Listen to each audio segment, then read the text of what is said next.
picture this. You are looking at your screen, and your portfolio is up by $100,000. Oh, man. The dream scenario. Right. The numbers are just glowing green. It's life-changing paper profit. The market is absolutely roaring. I mean, every trade you've touched for the last 3 months has just turned to gold. You feel invincible. Exactly. You feel this incredible surging sense of mastery. You're a genius.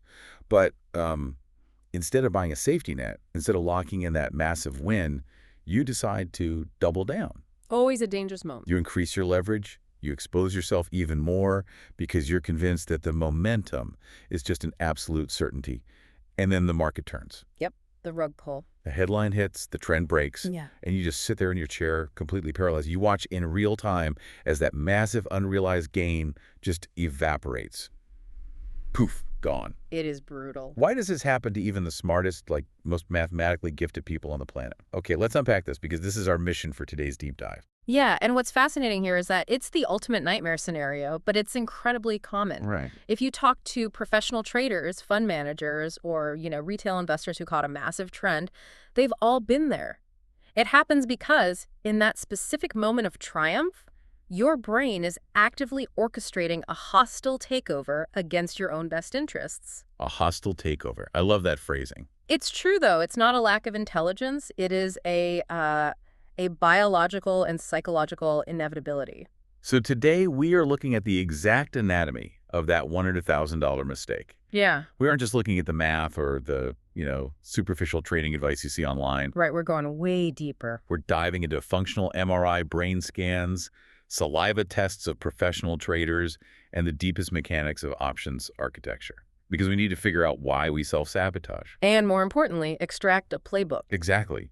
A way to build a bulletproof vest of hard-coded rules to protect your wealth from your own biology. We often view this kind of catastrophic loss as a failure of willpower or discipline. Yeah, you beat yourself up. You think, oh, I was just being greedy. Right.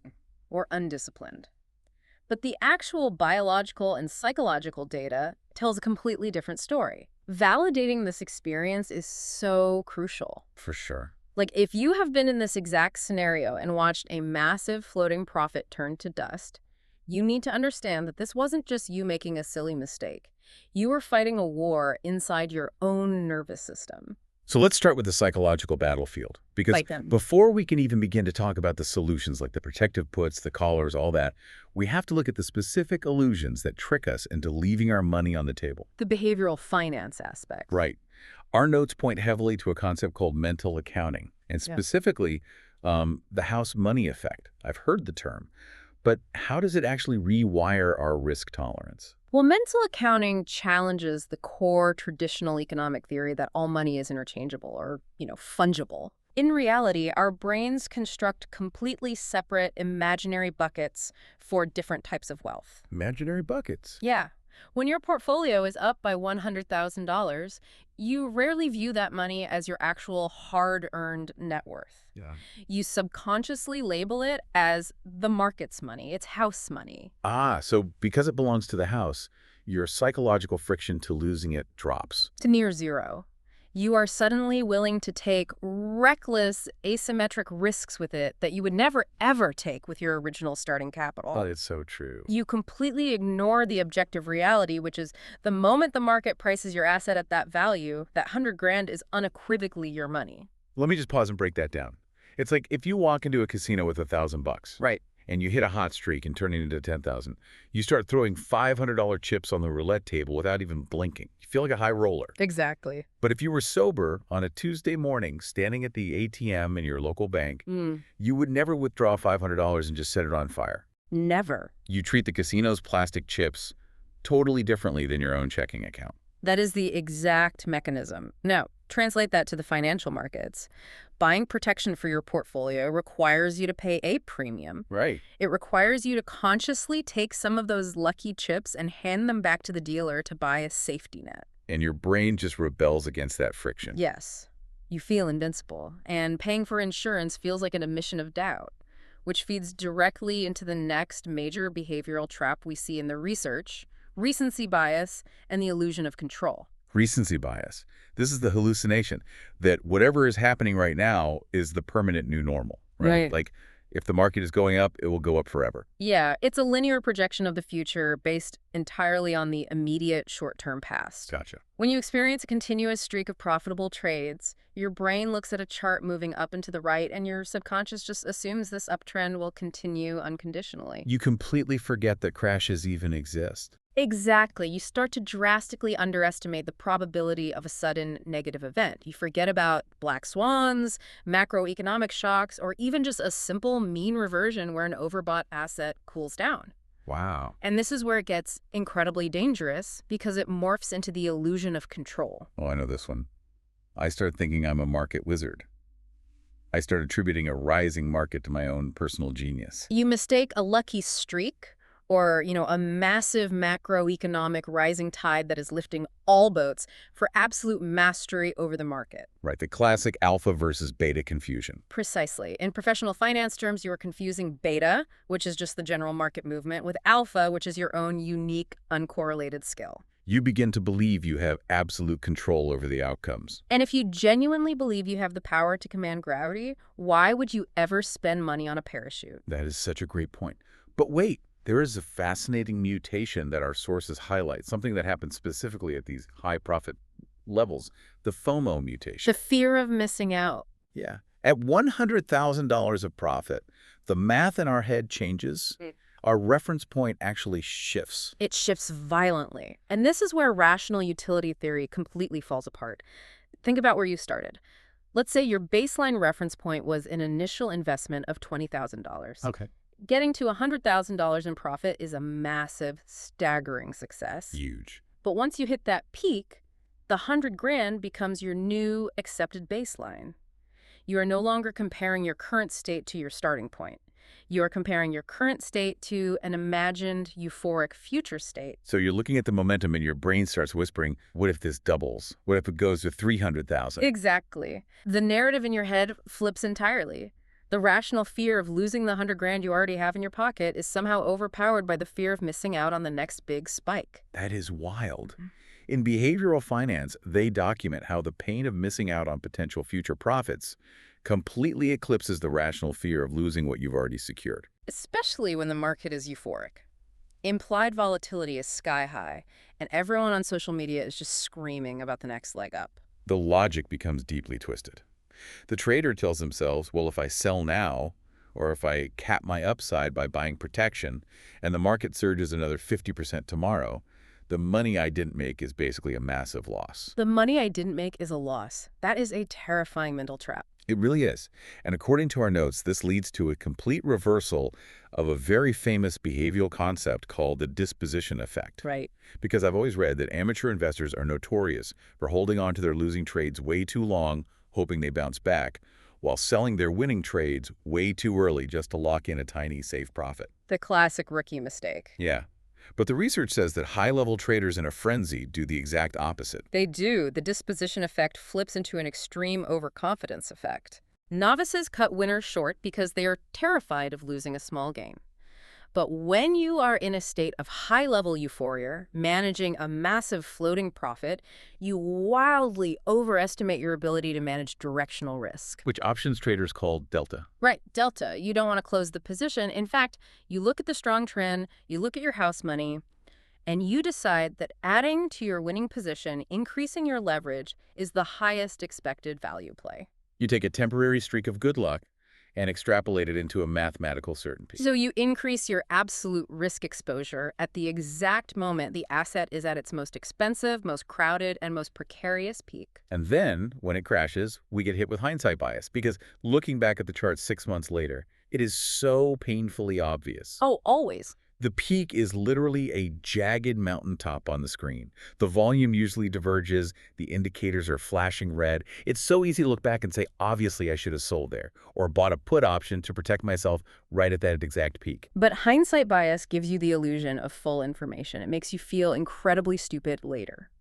But you really have to grant yourself some grace and remember the reality of the live moment. Because in the moment, it's a whole different story. Exactly. On the front lines of uncertainty, on a Tuesday at 10 in the morning, you do not have the right side of the chart. The right side of the screen is blank.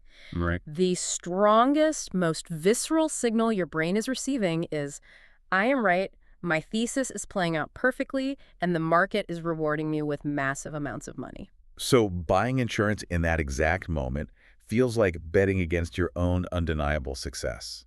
It feels like an act of self-betrayal. It really does. Okay, so that maps out the psychological battlefield, the mental accounting, the shifted reference points, the illusion of control. But here's the massive question I have. Let's hear it. If we logically know these traps exist, if I can read about them in a Daniel Kahneman book and understand them perfectly right now, why can't I just think my way out of them when the screen is flashing green?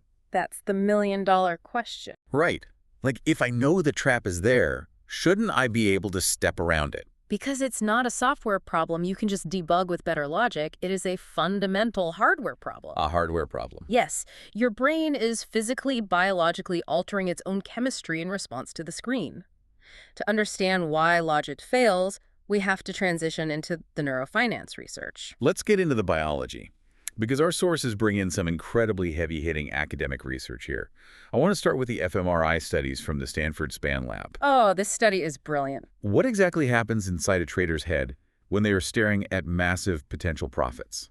So the Stanford lab literally placed traders inside functional MRI scanners. Wow. An fMRI tracks blood flow and oxygenation in the brain in real time, allowing researchers to see exactly which neural pathways are firing while a person makes high-stakes financial decisions. And what did they find?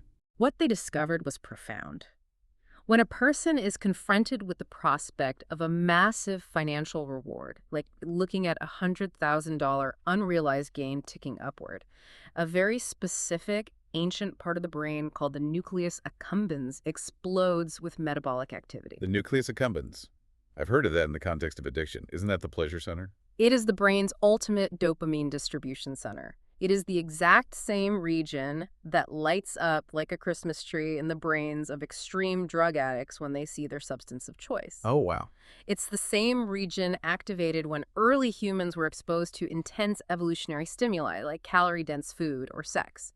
It's a primal, hardwired reward circuit designed to make you pursue things that aid survival. But how does that cause us to make bad trading decisions? Here is the critical physiological mechanism that the fMRI revealed, and this is the absolute key to the 100K mistake.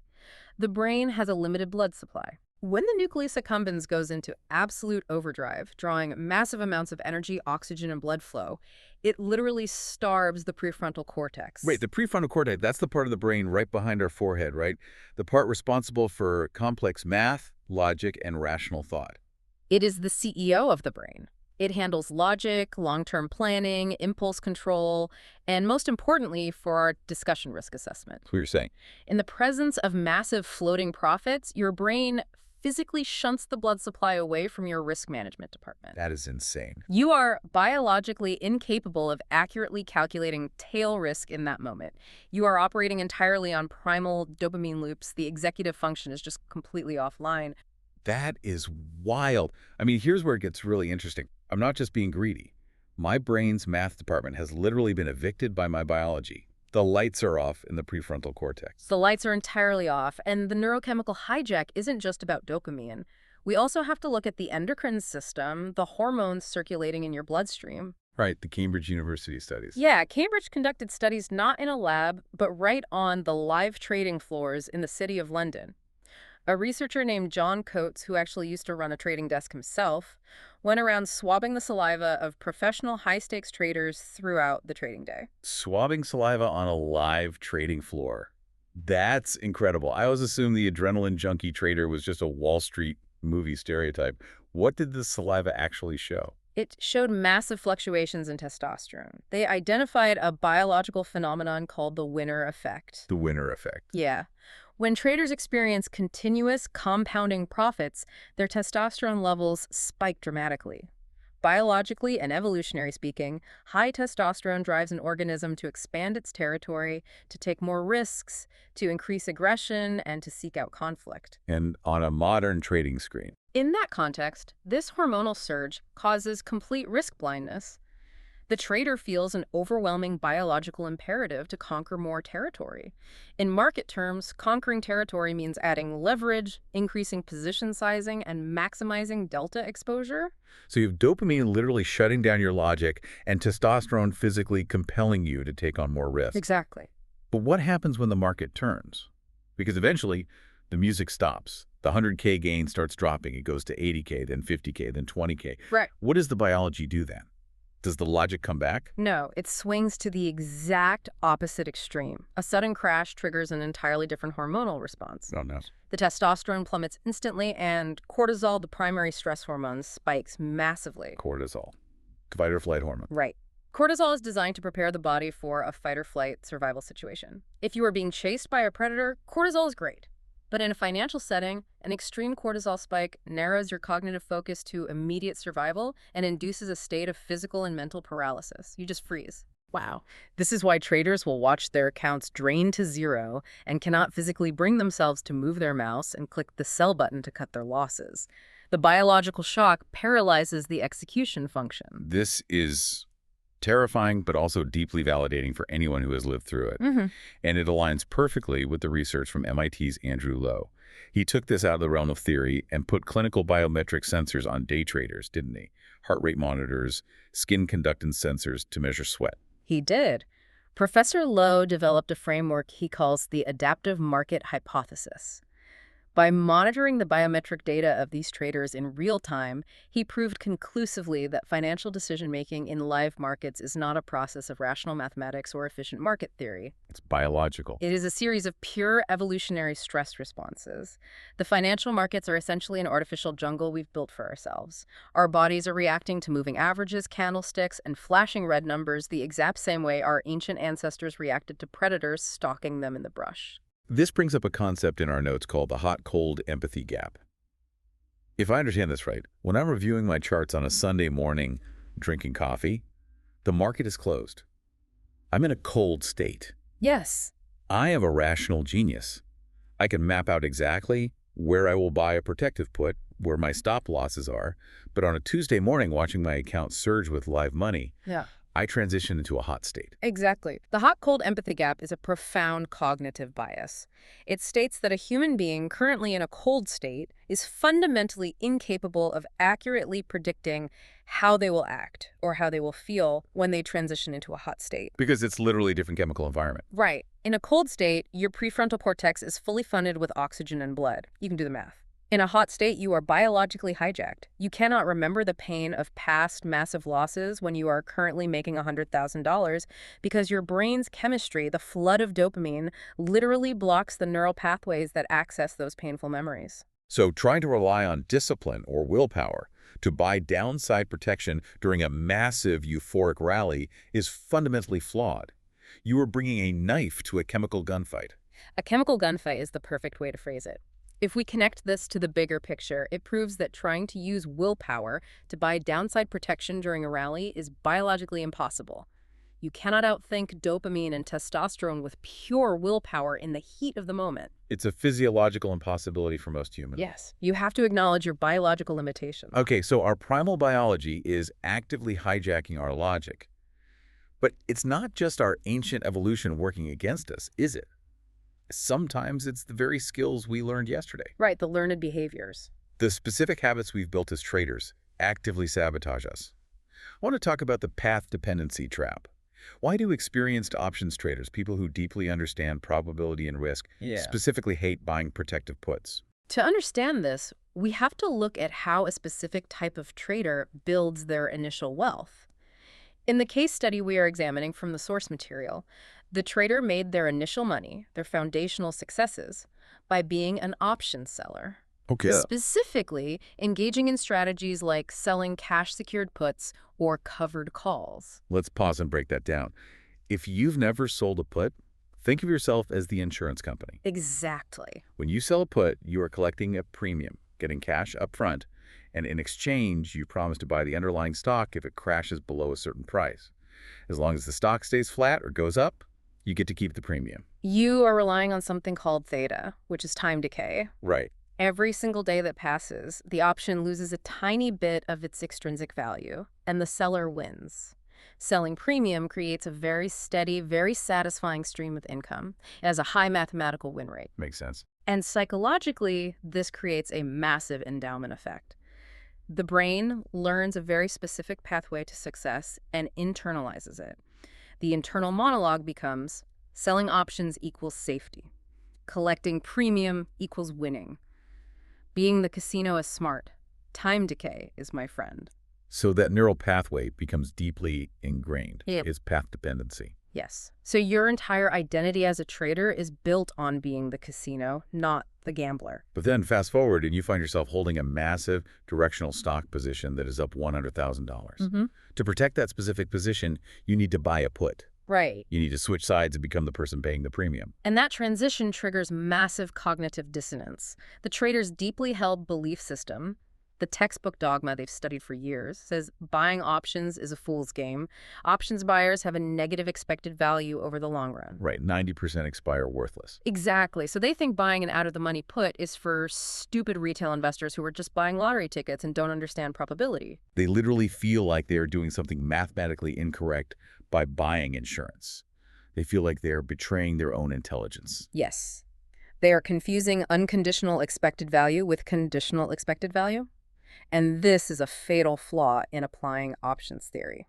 Unconditional versus conditional expected value. Walk me through the difference.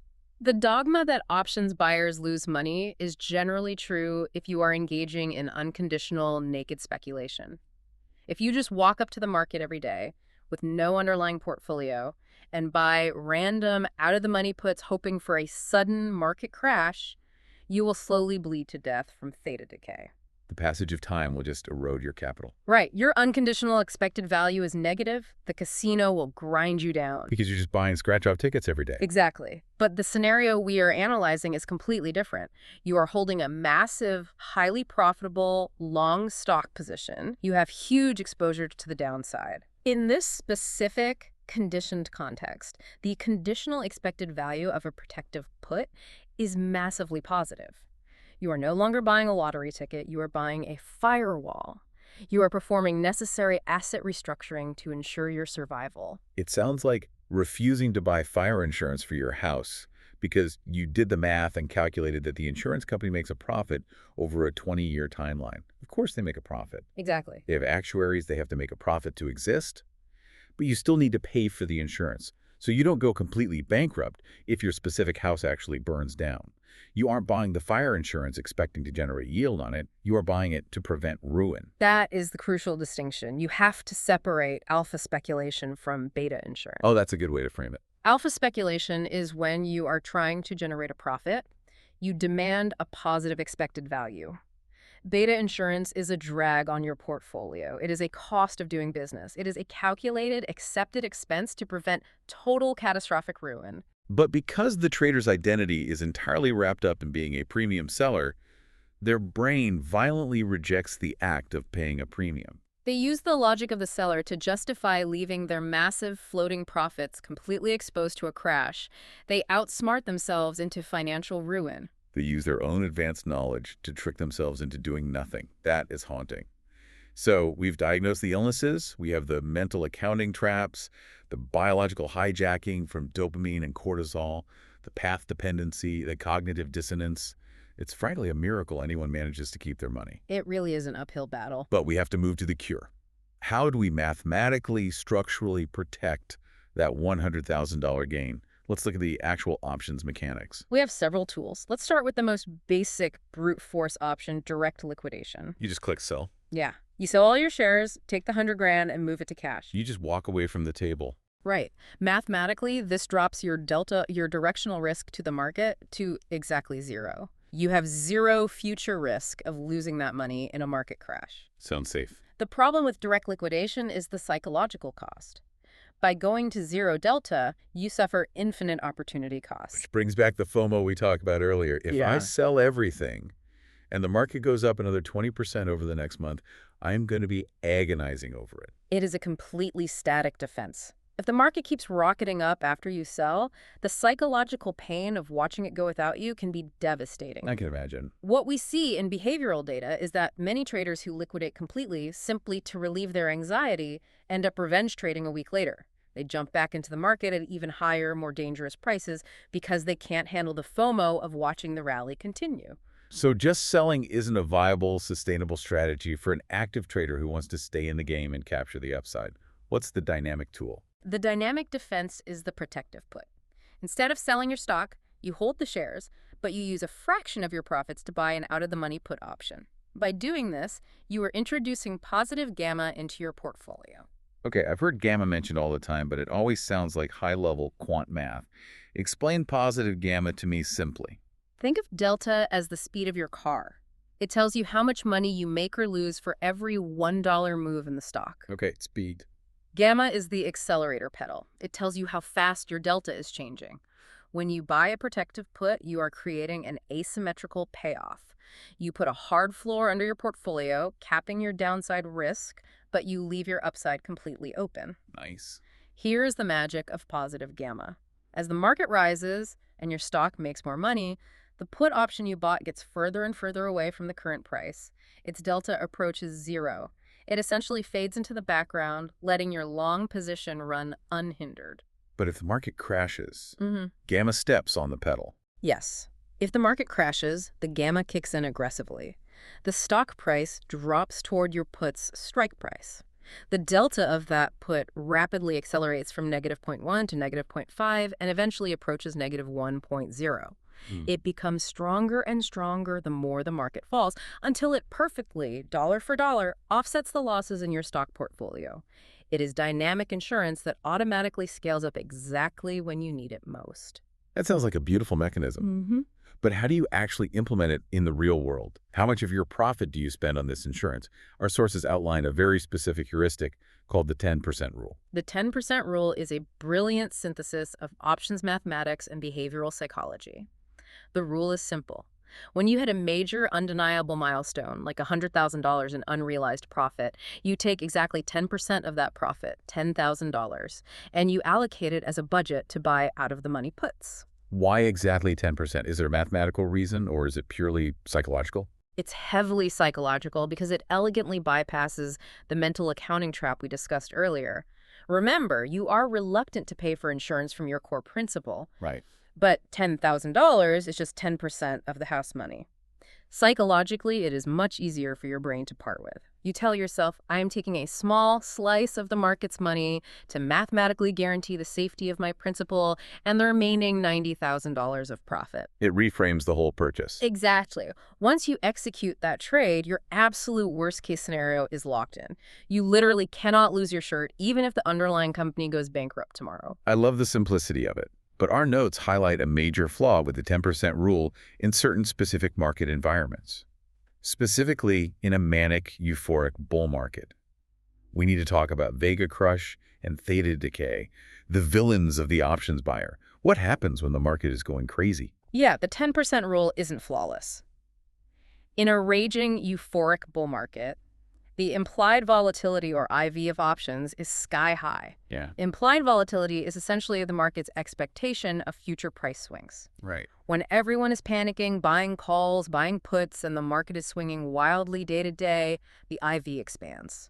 When 5E is high, the cost of options explodes. This is your Vega risk. So the insurance premiums are astronomically jacked up because everyone is trying to buy a policy at the same time. Exactly. If you take your $10,000 budget into a high IV market, you might only be able to afford puts that are incredibly far out of the money or that expire very quickly. Okay, that's bad. Now imagine you buy those expensive puts. If the market doesn't crash but merely moves sideways or drops a tiny, insignificant amount, the panic subsides. Yeah. The IV will collapse. That phenomenon is Vega crush. So the option loses value even if the stock doesn't move. Yes. Your puts will lose a massive percentage of their value instantly, simply because the fear left the market. Combine that Vega crush with the decay, the daily loss of value just from time passing, and your $10,000 insurance policy can evaporate into zero in a matter of days or weeks, even if the stock price hasn't actually moved against you. You bought the expensive fire insurance, there was no fire, and the premium just evaporated into thin air. Which brings us right back to the path dependency trap. Yep. The trader watches that $10,000 vanish and says, see, I knew buying puts was a waste of money. It's a negative expected value. I'm never doing that again. Exactly, the cycle. So how do we fix this? If buying naked puts is too expensive in a volatile market, what is the ultimate structural fix? The ultimate fix is one of the most elegant structures in all of options, trading the zero-cost collar. Okay, let's walk through the collar step by step. Yeah. Let's say I own 1,000 shares of a stock trading at $100. I have a massive profit. What is my first move? You still hold your underlying stock. Your first move is to go out and buy that protective, out-of-the-money put to establish your hard floor. Okay. Let's say you buy a put with an $85 strike price. This guarantees you can sell your shares for $85 no matter what happens. But to avoid paying that massive premium out of pocket, you simultaneously, on the exact same trade ticket, sell an out-of-the-money call option. I sell a call, meaning I'm writing a contract, giving someone else the right to buy my stock at a much higher price in the future. Yes. Let's say you sell a call with a $115 strike price. Because you are selling that call, you collect a premium from the buyer. No. In a perfectly structured zero-cost collar, the premium you collect from selling the $115 call entirely pays for the premium required to buy the $85 put. It cancels out. Exactly. Yeah. Let's say the put costs $5. The call you sell brings in $5. The net cost to your trading account is exactly $0. You have financed your downside protection by selling away a portion of your upside. Zero cost out of pocket, but in finance, there is no free lunch. What am I giving up by selling that call? You are capping your extreme upside.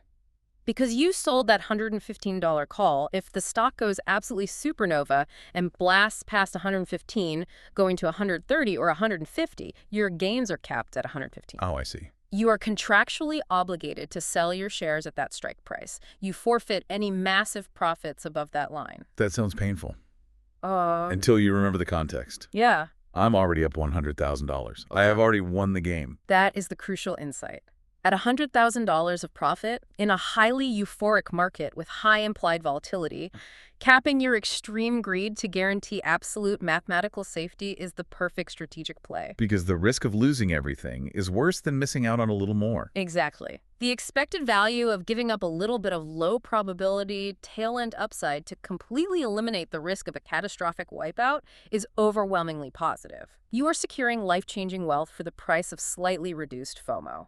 And what I find absolutely fascinating here is how this collar strategy completely bypasses the psychological traps we talked about in the path of pendency section. It does. Because you are selling a call to finance the trade, you are still collecting a premium.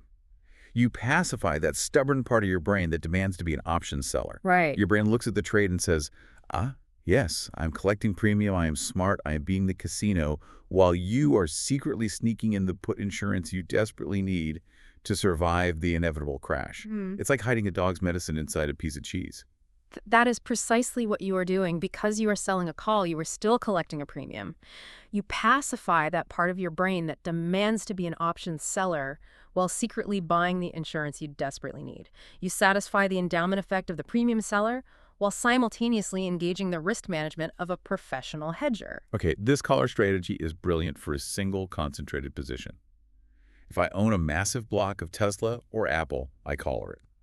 But what if my 100 grand profit isn't in one single stock? That complicates things. What if I have a highly dispersed portfolio? Say my profit is spread across 20 different tech and semiconductor stocks. Buying individual puts or setting up 20 different collars would be an absolute nightmare of transaction fees, wide bid-ask spreads, and logistical management. It would drain the account just trying to execute the hedges. How do we protect a wide basket of stocks? This requires a critical evolution in how a trader views the market. You have to understand the difference between alpha and beta, specifically during a market crisis. Okay, explain that. In a normal environment or a raging bull market, stocks trade based on their individual merits, their specific earnings reports, their product launches, their CEO changes. That is alpha. Your 20 different semiconductor stocks might all be moving slightly differently based on their individual news. But in a crash, everything changes. In a systemic black swan crash, individual alpha drops to absolute zero. Correlation across the entire market approaches 1.0. We all move together. Right. When the massive institutions, the algorithmic trading bots, and the hedge funds panic, they don't carefully sift through their portfolios to sell the bad stocks and keep the good ones. They are hit with margin calls. They liquidate whole sectors. They sell everything. So baby gets thrown out with the bathwater. Exactly. It doesn't matter if a company just posted record earnings and has a pristine balance sheet. If the market is crashing, it is getting dragged down. Everything falls together down the exact same elevator shaft. We saw this perfectly in the March 2020 COVID crash, didn't we? It didn't matter if you were a tech company perfectly positioned for remote work or an airline whose business just went to zero. In those initial weeks, every single ticker on the board was limit down. Exactly. The systemic shock overpowered all individual fundamentals. That is beta risk. And that is why trying to hedge 20 individual stocks during a panic is inefficient. I think of it like this. Imagine I own 20 different cars, and I park them all in a giant outdoor lot. A massive hailstorm is coming. Instead of running around trying to buy 20 individual hail damage insurance policies for every single windshield, I just pay a contractor to build a giant sturdy roof over the entire parking lot. It's cheaper, it's more efficient, and it covers everything when the systemic storm hits. The macro hedge is your giant roof. You don't try to protect the individual micro assets, you protect the overall systemic risk of the portfolio. If you have a dispersed portfolio, you analyze your holdings and look at your heaviest concentration. Let's run through the specific tools our notes provide. Say I look at my portfolio and realize I am incredibly heavy in semiconductors. I've got NVIDIA, AMD, TSMC, maybe some smaller fabricators. In that case, you don't buy puts on NVIDIA and AMD individually. You take your 10% hedging budget and you buy puts on a highly liquid industry ETF, like the SMH or the SOXX. Oh, the sector ETFs. Yeah. These ETFs track the entire semiconductor sector. They have incredible volume, extremely tight bid-ask spreads. And here is the key.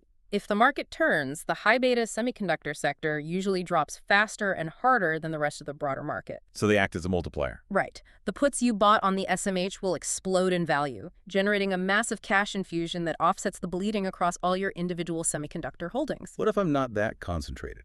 What if I'm just broadly heavy in tech?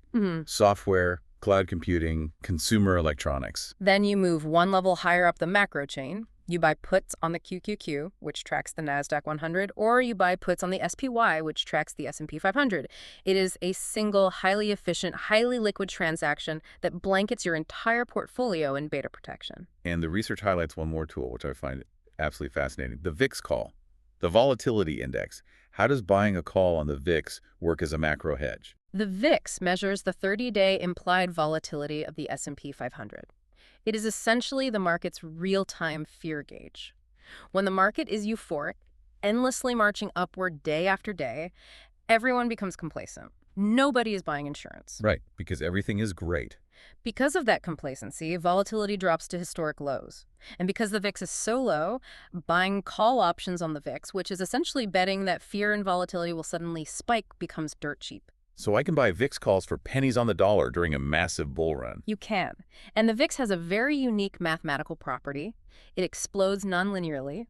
When sudden panic strikes the market, the S&P 500 might drop 5% linearly, but the VIX can spike 50%, 100%, or even 200% in a single day. Wow. A tiny budget, say 2% or 3% of your profits allocated to far out-of-the-money VIX calls can, in a true panic scenario, generate such an astronomical asymmetrical return that it completely covers the losses of a massive globally dispersed portfolio. It is the ultimate tail risk hedge. Okay, so we have the math.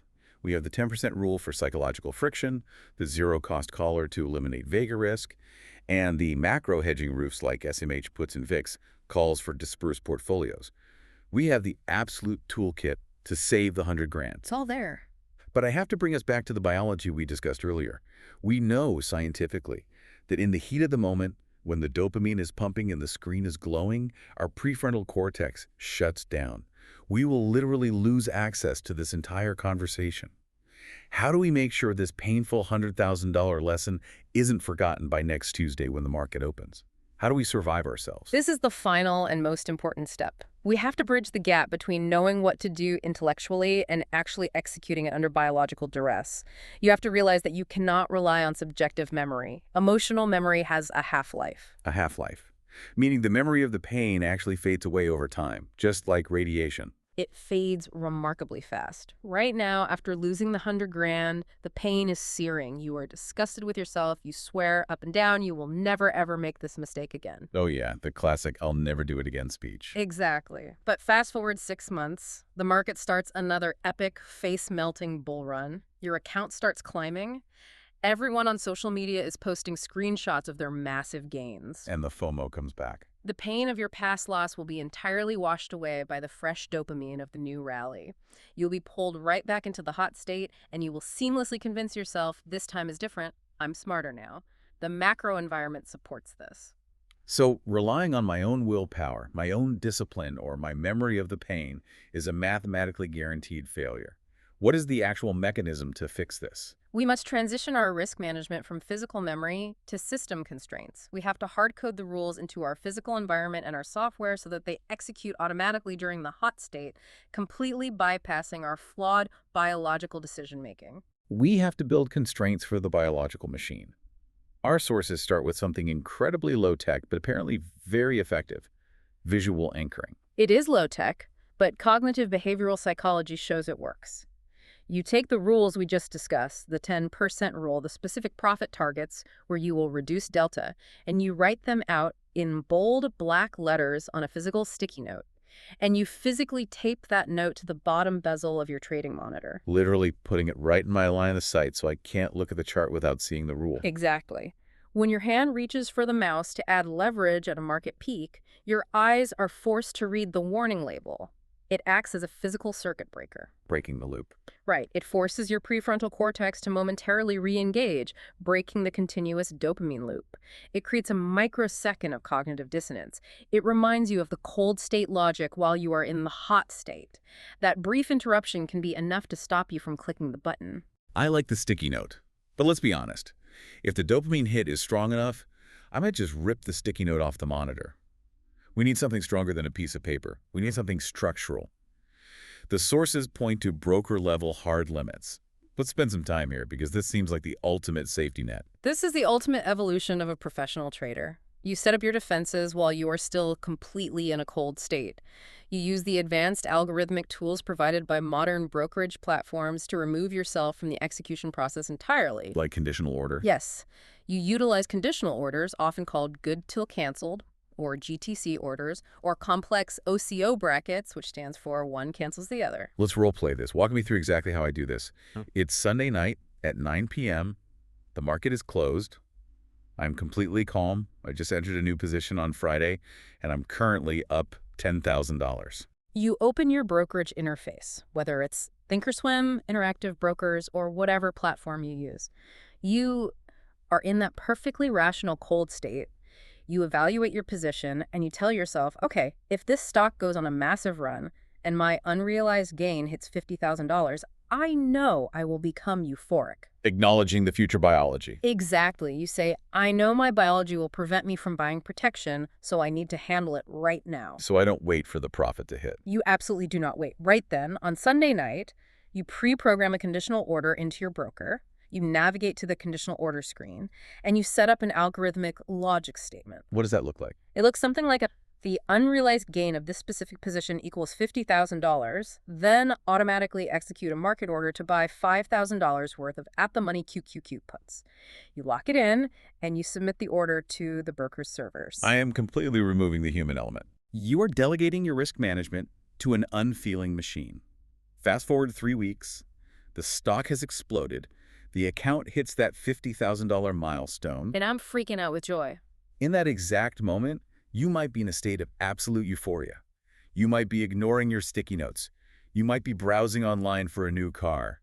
You would never, in a million years, willingly buy downside protection in that specific moment. Because I'm flooded with testosterone and dopamine. Exactly. But you don't have to choose. The software's objective logic overrides your biological state. The broker's servers detect the condition has been met, and they automatically buy the insurance for you. That is incredibly powerful. It reminds me of the classic trading psychology books highlighted in our research notes. Thinking, Fast and Slow by Daniel Kahneman, and Trading in the Zone by Mark Douglas. Those texts are considered foundational for a very specific reason. They teach us that to survive in markets over a decade, you have to transition your mindset from outcome-based thinking, which is obsessing over the result of a single trade, to system-based probabilities. It's all about the system. This is exactly what the books Thinking Fast and Slow and Trading in the Zone teach us. If you read the Market Wizards series, studying the greatest, most profitable traders in financial history, you realize something profound. The best traders are not unemotional, icy robots. They are human beings. They feel the exact same things we do. They feel the exact same greed, the exact same fear, and the exact same blinding dopamine hits that you do.